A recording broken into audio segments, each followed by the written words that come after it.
If there is one thing that we learned from the win from the Cowboys over the LA Rams, is that it is time for fans to put some respect on two of the most underrated Cowboys players. Heck, the two most underrated Cowboys players on the team. Let's get to it. Here we go.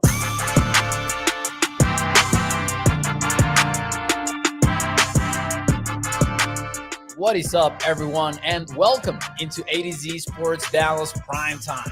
I am your host, Mauricio Rodriguez, streaming with you live every Sunday through Thursday night at 8 p.m. Central here on Dallas On Demand Sports Talk Network with a lot more content coming your way. Make sure that you check out atozsports.com/Dallas. And as always, if you enjoy the show, do me a favor and hit the like button for me, because that is the biggest thing that you can do to help out the show.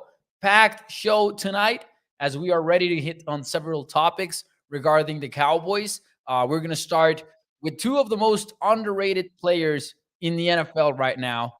And in my opinion, the two most underrated players on the Cowboys right now. And that is Osa on the defensive line. And officially, we are in territory where Markquese Bell might be the second most underrated player on the team. We'll get into all of the details why in a little bit. We'll also talk about the reports regarding Jalen Johnson and the Cowboys' interest for Jalen Johnson in the trade market, whether or not that is legit, where he would hypothetically fit, and all sorts of questions around that.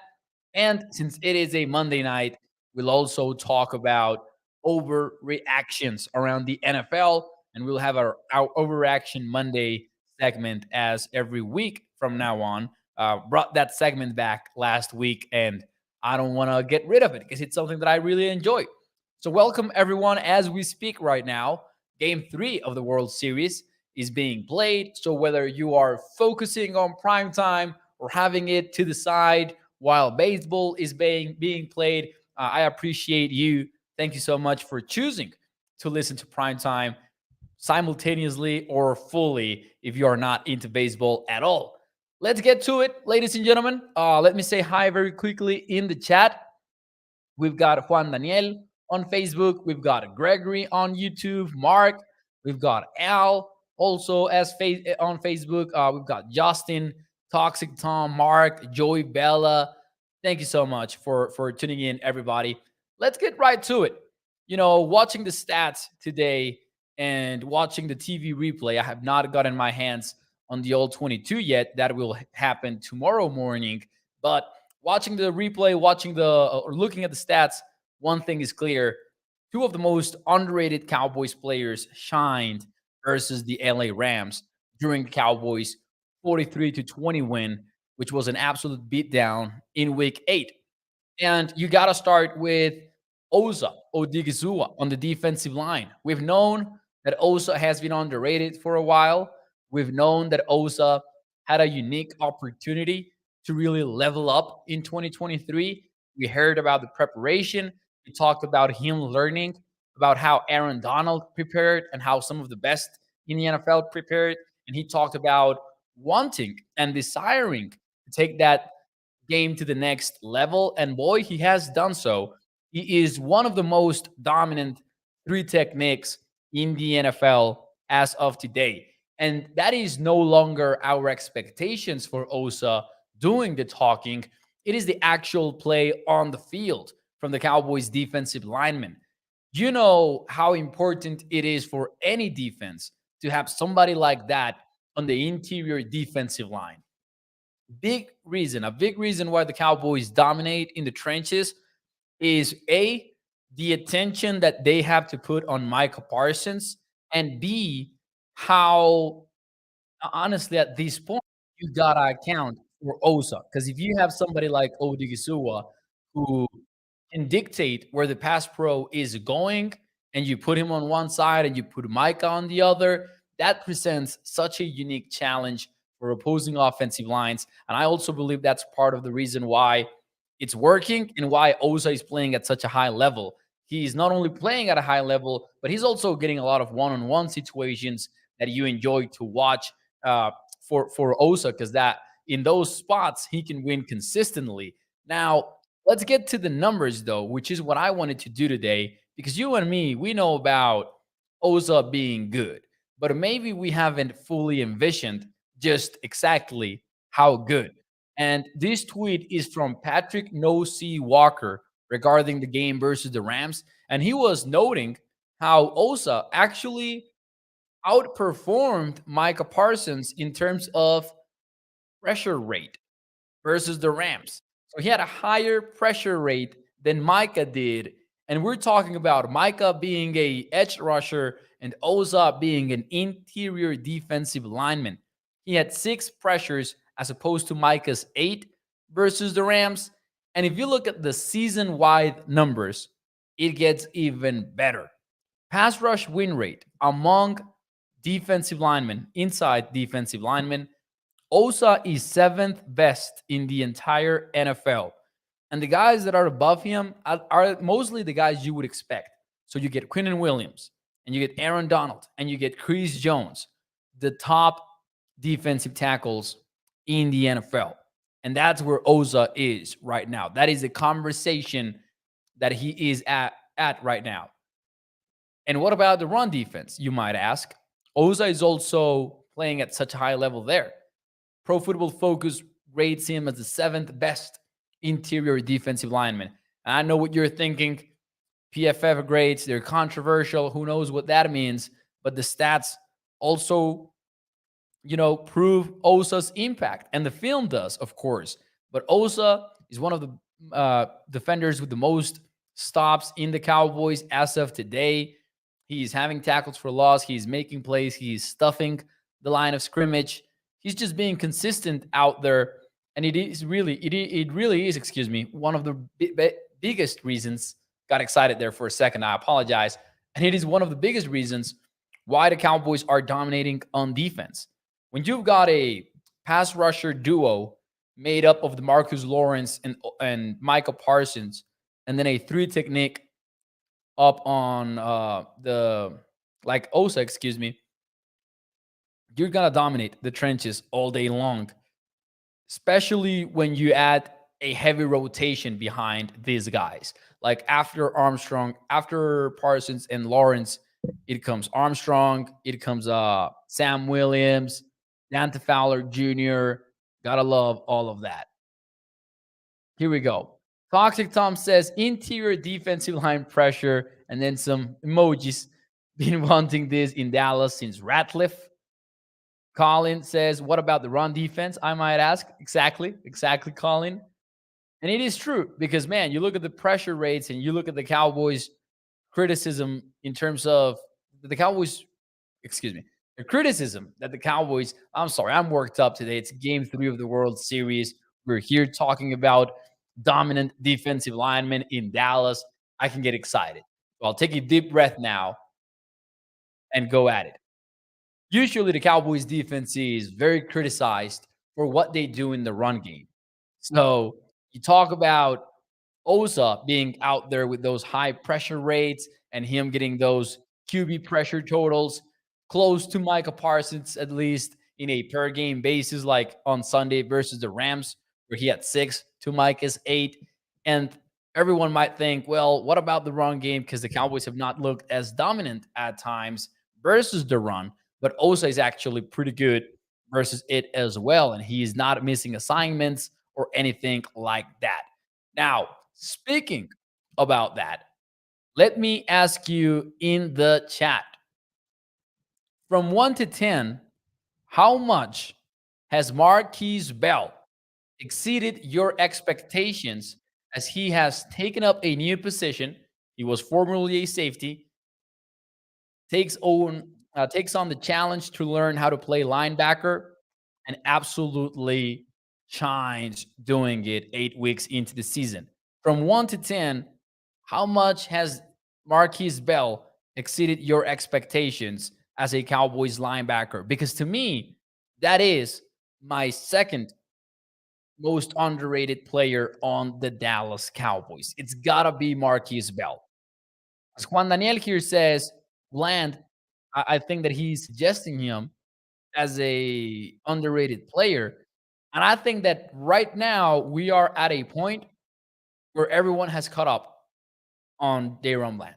We all know about Bland. So that's why I'm not including him tonight among my underrated players. I think that everyone is coming around to understanding and admitting and acknowledging what Bland brings to the table as a boundary cornerback for Dallas. With Markquese Bell, though, I think we're still realizing it little by little, and a big reason why is what happened on Sunday. I'll talk more about it in a little bit here. I love the scores that you guys are dropping in the chat right now. Jerma says 9. Ronnie goes with a 7. Marcus says 9 so far. Katharina with the 8. UDFA says Toxic Tom. That's a 10 for him. Colin says, I always thought that Markquese Bell was a player, but I didn't think he was a linebacker. Peter Rizzo goes with a 7. Colin goes with a 10. Mark Aaron says 10. Gilbert says 8. Kimberly 8. A lot of high scores right now. Justin drops a 10 as well. I'm going to go with a 10 too. It might sound crazy, but it is the only correct answer in my opinion. Here's why.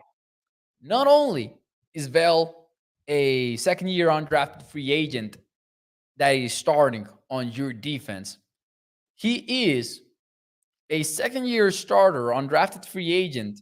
And I know that starter comes with an asterisk because he's a starter because of injuries, but you get what I'm saying. He is being the guy that is replacing Leighton Van Der Esch at the linebacker position. But here's where it gets really crazy for me. Markquese Bell is not only a second-year undrafted free agent, and he is not only a second-year player who changed positions, because that doesn't tell the full story. He is an undrafted free agent, second year in the NFL, who not only changed positions, but did so late in August. This was after the second preseason game from the Cowboys. Markquese Bell did not spend training camp learning how to play linebacker because that would be totally different, right? It would still be impressive as heck, but it would be different. Maybe he would have transformed his body a little bit better. Maybe he would have added some weight had he known that he was going to be playing in the second level instead of in the secondary. But he didn't. It was all from one day to another. Season-ending injury for the Marvion Overshown, and the Cowboys did not hesitate. They instead said, "You know what? Transition you, and you're gonna be on the field pretty often." And then Van Der Esch goes down, and suddenly they're not asking you to be a rotational piece that will enter the game here and there. You are out there starting, and you're playing about half of the snaps now, much more on Sunday, which is part of the reason why I'm super surprised at his work. Not only that, though, but he is still playing as an undersized linebacker. So it's logical because he just started playing late in August, but he cannot transform his body mid-season. So he is still playing a very physical position at the NFL level while being significantly undersized. Because to me, he's still significantly undersized. When you look at the weight, when you look at the height, and just like the bulk of him as a player, he looks small where he's playing, but he makes up for it in physicality, in the way that he runs downhill to make plays, in the way that he explodes sideline to sideline. He's very physical. He's looking so good in coverage. He's looking good against the run. And this is where the surprise for me goes to the next level. It's not only all of that, the numbers suggest he's even better than we think. PFF has him rated as the number one linebacker in the entire NFL among linebackers with at least 100 snaps. Now, to be fair, Bell is actually not playing a whole lot as of right now. Like when you look at the linebackers that have played the most this season, Bell is obviously not exactly close to them because he didn't start in week one as that 50% snap count player or 60% snap count player or whatever. But still, Markquese Bell on Sunday versus the Rams, big time game. He was number one in the team on stops, had 4 of them. He did allow 3 catches in coverage. He was targeted 5 times, allowed 3 grabs. He didn't allow a single first down, which is probably why he also landed the highest coverage grade from Pro Football Focus among Cowboys defenders.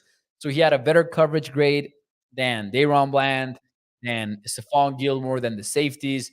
Bell out coveraged them in that sense. And this time, something was different. Markquese played in 73% of the defensive snaps. For context, the second most that he's played this season was 53% versus the Chargers. So to me, for Bell to actually ramp up his playing time all the way to 73%, that is very meaningful and that is very impactful for me because for somebody like him, again, undersized, playing such a difficult and physical position, being able to be on the field for over 7 snaps out of 10, that is an achievement in and of itself. And very excited about what's next for Bell because he definitely seems like he's the guy that is going to make up for Leighton Vander Esch's absence, where we thought that maybe Rashawn Evans being brought in, it would be some time until he basically inserted himself into the rotation potentially. But right now, it's very clear that it's not even a conversation. That is Bell's job, and that is Bell's job alone. Now, I do want to add something about this whole thing. This is not only a Markquese Bell achievement, this is a Dan Quinn achievement and a teammate's achievement for Markquese Bell. He had an excellent quote after the game where he tried to describe, Markquese did, what things are like for him on the field. And I don't remember the exact quote, but he said something along the lines of, I get lined up and basically I'm being told where I'm going, what is my gap, what is my assignment. So it feels like the Cowboys are actually micromanaging Marquise and his assignments on the field, which is not easy to do when you are worrying about 1,000 other things while you're playing, right? So even if it's somebody as experienced as Van Der Esch or maybe Clark right now, for him to be told every play, you're going here, this is your landmark, this is that. You get him if he runs deep, especially like in a heavy match NFL where you're communicating within a play. It's just really a team accomplishment what we're seeing from the Cowboys today. So I'm going to go with a solid 10 for him. He deserves it in my opinion. He has exceeded every expectation that I had for him and he's honestly playing at such a high level that I barely believe it, honestly. Let's see here. Mark Aaron says, I think Clark would be better, more physical, says Mark Aaron. Clark has had some good moments. Clark has had some good moments for sure. Justin says he's a biscuit away from being a linebacker regarding the size of Markquese Bell. Toxic says, especially for a team that drafts well and holds on to their drafted player, for a UDFA to make this much impact is impressive. That makes sense too. I do think the Cowboys are more willing to play the UDFAs than we might think, though. And Justin says Bell is still not a linebacker, though. And, with the whole size thing that we're talking about, Justin is right in that sense. But he has been a linebacker. Like, he's not played safety at all this season. He's undersized, he's whatever, but he is a linebacker today. He's also, Bell has also talked about this, and he says, I'm a hybrid. I'm not a safety, I'm not a linebacker, I'm a hybrid. That might be true, but he is still in more practical terms for the 2023 season so far. He has been a linebacker. And the fact that he's doing it at such a level is just a testament to Dan Quinn's mindset regarding hybrid versatile players. There's this amazing book, in case you're interested in the X's and O's and the coaching, called Hybrids by Coach A, Cody Alexander, who you can find on Twitter. And he has a Substack. He does a fantastic job breaking down defenses. And all of that book really centers around this idea of modern defenses matching modern offenses through players that are positionless. And man, Dallas is one of the leading examples about that in the NFL with Jaron Kears, with Markquese Bell, with Micah Parsons. Even I'll say this, like with Bland in a different way, where he can play outside and inside in a pinch. That is impressive as heck. But yeah, the two most underrated Cowboys on the team, Osa Odighizuwa and Deron Bland. Definitely my solid answers. Let me know in the chat, is there other underrated player that maybe we didn't talk about? I'm interested in seeing your answers. So let me know that in the chat. I'll get to that in a moment. And then we'll get into the trade deadline conversations. Cowboys reportedly interested in one player. Who knows what to make of that? But I know that Cowboys Nation will not take it very seriously. And I'm proud of Cowboys Nation for looking at it that way. But still, interesting report that came out today. Before I do that, though, Mark Aaron, love that answer, man. I absolutely love this answer from Mark. He says, Chuma is better than what I thought. And I think that's better than we all thought after seeing him in training camp. Because, unless you're there in Oxnard, it's tough to really gauge what the true level of a player is. Heck, in the regular season, when we get all 22 tape, when we get all sorts of replays and this and that, and stats and breakdowns, etc., it's still difficult to know what a player really is like, even more so in training camp. But the people who were at Oxnard agree that Chuma was not looking great, but he has taken it up a notch for sure. Even on Sunday, when he kind of had this low start versus the Rams, settled down and looked good the rest of the game. So I do agree with Mark. Hopefully, Chuma is ready to go by next week. He did suffer a low ankle sprain, so he has an opportunity to be ready to go for Philly. And hopefully the Cowboys do not need him in the first place.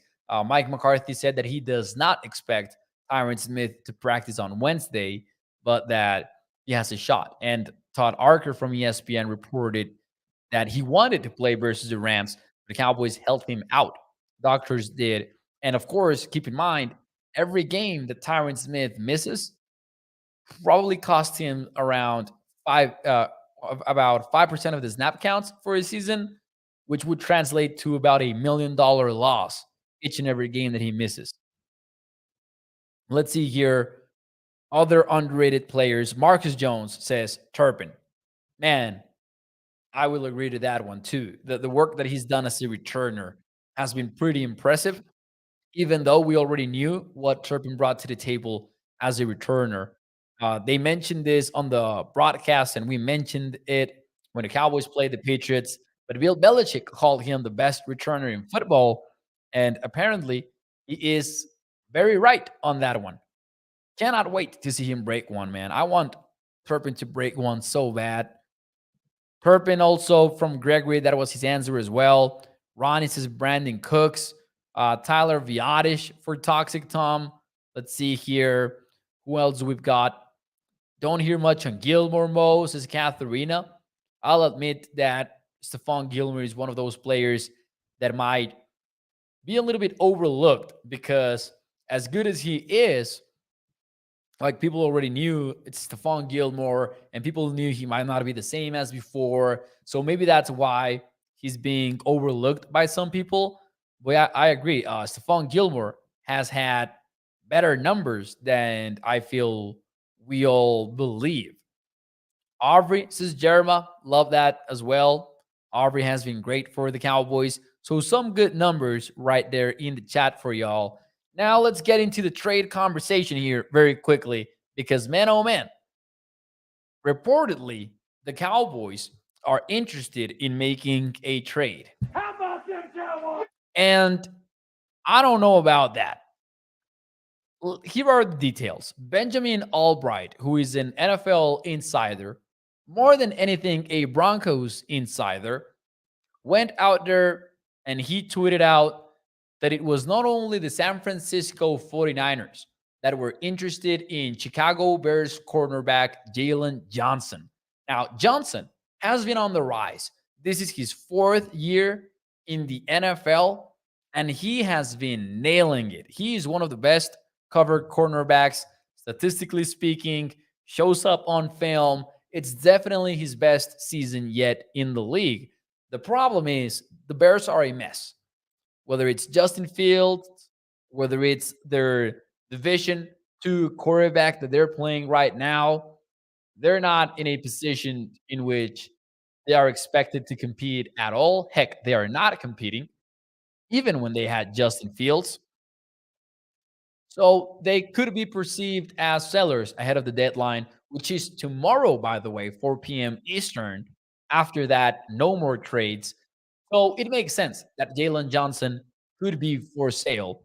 There are some Chicago reporters indicating that he will stay put, that the Bears will not move him, which would make a lot of sense in the sense that, I've mentioned this before. I'll say it again.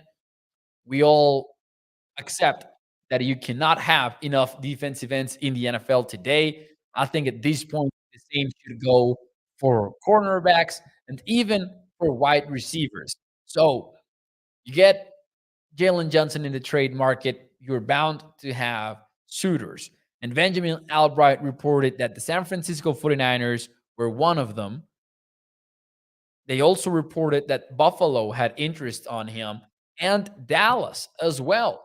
So it's the first report, quote unquote, and I say quote unquote because it was just a tweet. It wasn't like Albright was putting out a detailed report, but still, it is the first official ish tying of the Cowboys to a outside player ahead of the trade deadline. I don't think that we've heard about anybody else. I don't think we've heard from anybody else that the Cowboys are targeting this or that player. Jalen Johnson is the one thing we have heard about this whole thing. So, several questions that will come up with that. Number one, Albright can say all he wants, but are they really into Jalen Johnson? And are they really potential trade partners with the Chicago Bears? I'll say this, I'm a skeptic.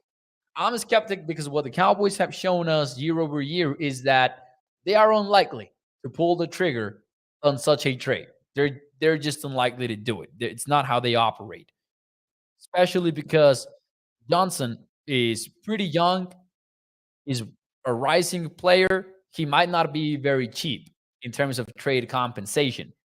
He is set to become a free agent in 2025, which in 2024, excuse me, which helps obviously, but it's still not a a cheap player. In my opinion, he would probably cost like a third rounder, especially when you get the 49ers interested and the Bills interested.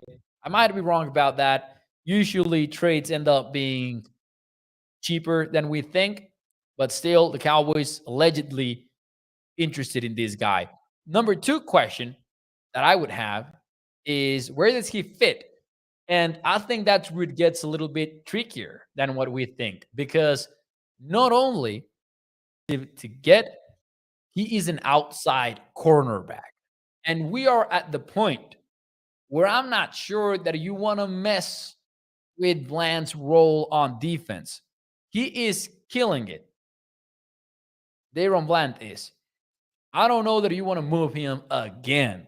I don't know if you want to go into that snip, snap situation with your starting cornerback right now because it is working. And I don't know if you would pay the compensation to bring in somebody that you have not really seen in the slot. Because again, Jalen Johnson has played on the outside for most of his career. Most of his career has been on the outside. That being said, there's also the matter of what about after 2023? Could the Cowboys be willing to pull off a trade for Jalen Johnson, thinking about life after this season? Because Stephon Gilmore is not exactly young, right? He's not he's also not like a player that might retire right after the season is over. but he has been in the league for over 10 years now. He's only signed through 2023. So there's no long-term relationship there with the Cowboys yet, at least. Could the Cowboys maybe say, you know what, I'll get Jalen Johnson. He'll be my cornerback of the future. And then next season, we'll have Trevon Diggs back. We'll have Daron Bland in the nickel slot. And we'll have Jalen Johnson. And that will be one of the best secondaries in football. Maybe. But again, I'm not buying a whole lot of this story. I just think the most likely outcome out of this is that the Cowboys do not trade for Jalen Johnson. Heck, the most likely outcome might be that Jalen stays put at Chicago. Because if you're the Bears, you're also not selling just because you're selling the players that are quote unquote replaceable, I think. And I don't know that a rising cornerback is somebody that you want to get rid of. Gregory says, Mo, what do you want San Francisco would want for Trent Williams? I don't think they want anything for Trent Williams. I think they want Trent Williams. I don't think he is for sale. I mean, everyone has a price. I know, but the only way that I could see that happening is if we just make up something that is too good to be true, as in, starting caliber players, basically. I don't think that they would get rid of Trent Williams right now, even with the injuries. Let's see here. They need a slot corner, says D-Web. That is a good run supporter. Gilbert says that is a distraction to cover up for the real trade. Could you imagine that? Eddie Jackson says toxic. Are you talking about the where is Eddie Jackson these days? Because he was with the Bears, which I guess is why he was brought up. He's still in the Bears. I think that's who you are asking about, Mark Aaron there. What about him? I don't know if the Cowboys would be in the market for a safety. I'll say that. Because I think that the Cowboys would only trade for players that they either desperately need or that they like the depth and they can pull off a very inexpensive trade to bolster that depth a little bit. So yeah, I wouldn't buy into the whole trade storyline, but I did want to cover it because it might have been one of the most important news of the day, honestly, from the Cowboys. And now, before we get out of here, ladies and gentlemen, so we can watch the end of Game 3 of the World Series, you know what time it is. It is time for us to get into Overreaction Monday. Here we go. Ladies and gentlemen, you know the rules. I'll give you a statement, and then you'll say in the chat whether that is an overreaction or that is a fair reaction. So here we go. Number 1, and this is a Cowboys related one. When Leighton Vander Esch comes back from his neck injury, he will be a backup. Is that an overreaction or is that a fair reaction? Let me know in the chat. What do you think about that one? We've talked about Markquese Bell being so good. We've talked about Damon Clark also looking pretty comfortable at linebacker. Are they enough to potentially bench LVE? Let's see what you guys have to say in the chat. I started us off with a difficult one because I'm not even sure what I think about that one. Let's see what you guys have to say. Katharina says overreaction. Peter Rizzo goes with fair. Toxic, Gregory, and Mark and Ronnie go with overreaction. So people are not buying into that statement. I'm going to go with slight overreaction. I don't think that they would bench him.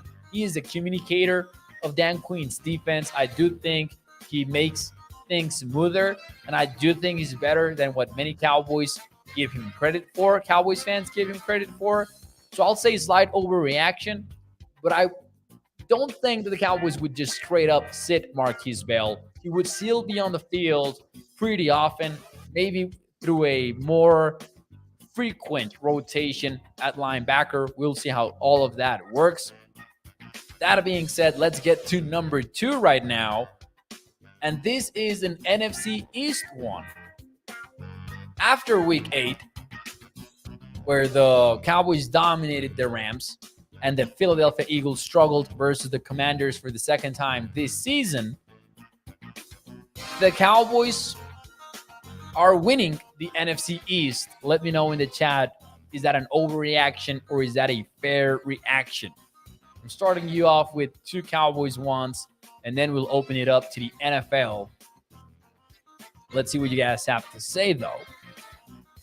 I'm going to go with overreaction for that one. I'll just say it while you guys drop your answers in the chat. Not there yet. We need to see what happens in week 9 first, and then we can get into everything. But it is definitely close. I believe so. Eagles have won a lot of one-possession games, and that's not the way to do it in the NFL. So really excited about seeing what happens next Sunday. I don't know who I'm picking yet, by the way. That is a tough game to pick. Very tough game to pick. I'm not sure who I'm picking yet. Katharina says fair. Dwayne says fair. Marcus, fair. A lot of people are going with fair in the chat right now. Kimberly as well. Jerma as well.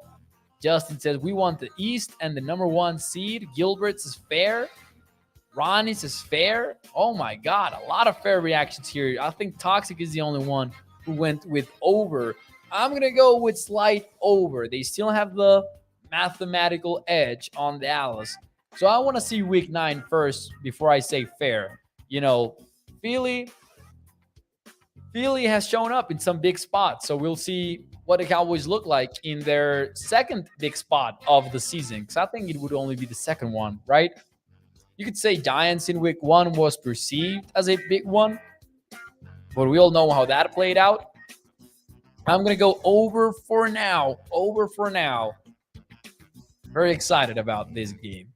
Tush Push is going to be a storyline with what Dan Quinn said today. He said he's got something cooked up for the Tush Push. We'll see if that is true or not, or if that works or not. Let's move on to the rest of the NFL, though. I have a couple more for you. And here we go. The Kansas City Chiefs are not the favorites in the NFC. What do you think about that one? Overreaction, fair reaction. They did lose to the Denver Broncos, and some people are panicking about Patrick Mahomes and the Chiefs after week 8. You know, we are used to having Patrick Mahomes take their offenses to the next level. And now it's week 8 and they're still dropping passes and everything. Fair reaction or overreaction. The Kansas City Chiefs are no longer the favorites in the AFC. You could maybe talk about the Ravens. You could maybe talk about the Bengals. Maybe not a whole lot more, though, which is a thing there. The Dolphins have had some issues as well. Let's see what you guys have to say, though. Overreaction for Toxic, big time. Let's see here. Gregory goes with fair. Katharina goes with fair. Jerma over. Gilbert fair. So a little bit of a 50-50 going on right now. Albert says that it would be the Ravens for him. I'm going to go with over. I still think it's the Chiefs for me. Ravens are a clear number 2 right now, in my opinion. But I'm going with the Ravens so far. With the Chiefs, still. Because their defense is legit. And I do believe they are going to figure it out. Patrick Mahomes, Andy Reid, listen, I don't care about the numbers. I trust those two. The same way that I did Tom Brady and Bill Belichick in their time. When everyone was ruling out the Patriots, they always showed up. And I think that is the same case for the Chiefs. I'll hit you with one more and then we'll get out of here. But I'll say this. Their best player, Taylor Swift, wasn't on the field for the Chiefs, says Tim. Tim is right, man. They missed Taylor Swift. Katharina says, even with Taylor Swift drama, let me say this, especially with the Taylor Swift drama. I'm sorry. We support Taylor Swift here on Primetime, even though, and I won't let him hear the end of this. I won't. Sky, if you're watching this, you cannot tell us that you didn't know who Taylor Swift was. I'll challenge you. I'll challenge you on that one. I'm just kidding, man. You guys know that I'm a little bit of a Swiftie myself. And my girlfriend is to blame for that. Now, final statement of the week, ladies and gentlemen, and then we'll get out of here.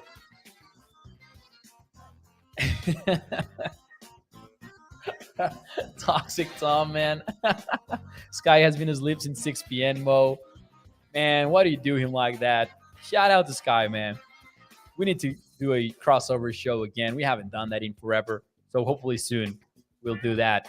Anyways, ladies and gentlemen, before I get out of here, Brock Purdy.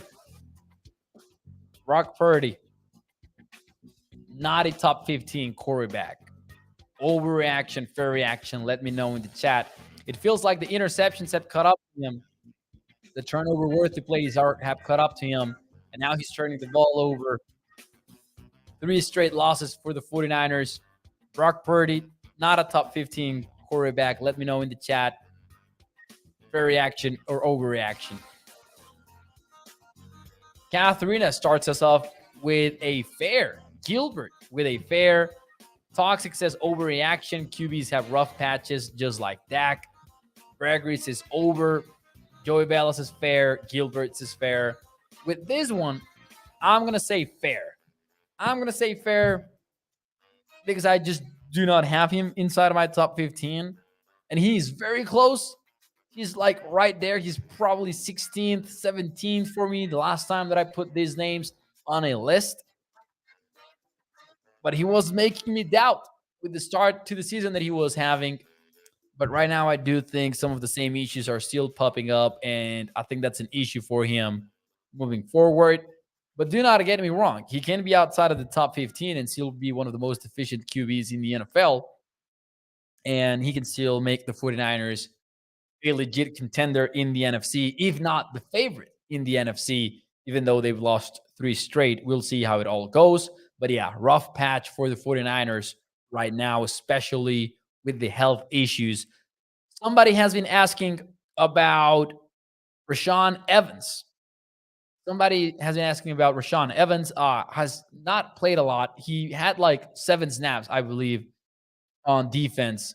I have not evaluated those 7 snaps on defense, but still, not a whole lot to go off, even if you do. So it will probably take a while to see more from Rashaan Evans. We'll see with the rise of Markquese Bell and how Clark has been playing too. Maybe we don't get to see a lot of him bearing any injury, which would be good too. Ladies and gentlemen, that will be it for me tonight on the show. Thanks so much for tuning in. As always, I appreciate you taking the time. It is the bottom of the 6th right now in Game 3 of the World Series if you're watching live. So it is time for us to go out there and dive into the baseball. I appreciate you for tuning in. Hit the like button for me, and I'll see you el día de mañana. Muchísimas gracias. Bye-bye.